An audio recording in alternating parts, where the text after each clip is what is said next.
अस्सलाम वालेकुम नाजरीन, मैं गुफरान बिन याकूब कासमी। मौलाना रिहान कासमी की ये तहरीर इस वक्त सोशल मीडिया पर गर्दिश कर रही है, जिसे आप अपनी स्क्रीन पर देख सकते हैं, जो आपके साथ इस चैनल के ज़रिए शेयर की जा रही है। मौलाना रिहान कासमी इस तहरीर का उन्वान कायम करते हैं कि मैं मौलवी क्यों बना, अफसोस मैं मौलवी क्यों बना। उसके बाद लिखते हैं, कभी बचपन में बड़ी तमन्ना थी कि अल्लाह हाफिज़ कुरान बनाए। वालिदैन की दुआओं और असातिज़ा की मेहनत से ये मरहला मुकम्मल हो गया।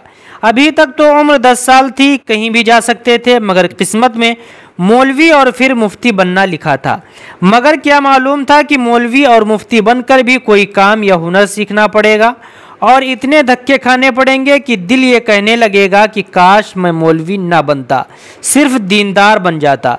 क्योंकि नया नया फारिग मौलवी बेचारा जब किसी मदरसे में पढ़ाने के लिए दरख्वास्त देता है तो मुअत्तमीम और जिम्मेदारान की आवाज़ आती है कि हमको तजर्बेकार मौलवी चाहिए, और वो भी 6-7 हज़ार तनख्वाह में, इस शर्त के साथ कि वो 24 घंटे मदरसे की चार दीवारी में तलबा के साथ कैद रहेगा।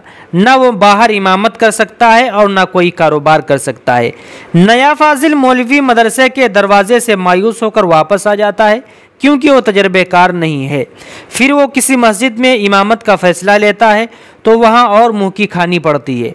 मस्जिद वाले ऐसी शर्तें रखते हैं कि लगता है जैसे वो इससे हरमैन शरीफैन में नमाज पढ़वाएंगे। मस्जिद वालों की शर्तें ये होती हैं कि आलिम हो, मुफ्ती हो, शादीशुदा हो, साल लगा हो, लच्छेदार मुकर्रिर हो और साथ में खूबसूरत भी हो और तंदुरुस्ती से आलिम लगता हो, दुबला पतला या छोटे कद का ना हो।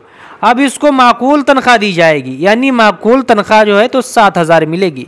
आम तौर से हर मौलवी के अंदर ये शर्तें नहीं पाई जाती हैं, खुसूसन नए मौलवी में।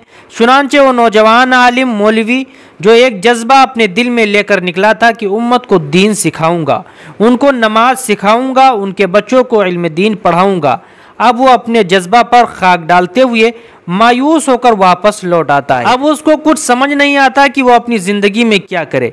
कभी वो सोचता है कोई दुकान करेगा, कभी इरादा बनाता है कोई छोटा मोटा कारोबार करेगा या कोई और हुनर सीखेगा, और इस तरह वो मौलवी और उसका इल्म व अमल खाक में मिल जाता है और वो मौलवी घर वालों और बस्ती वालों की नज़र में गिर जाता है और सबके ताने उसको सुनने को मिलते रहते हैं। तो उस वक्त वो ये तमन्ना कर रहा होता है, काश मैं मौलवी ना बनता, काश मैं शुरू से ही कोई और काम करता तो अब तक लाखों कमा लेता और लोगों के ताने आज मुझे नहीं मिलते।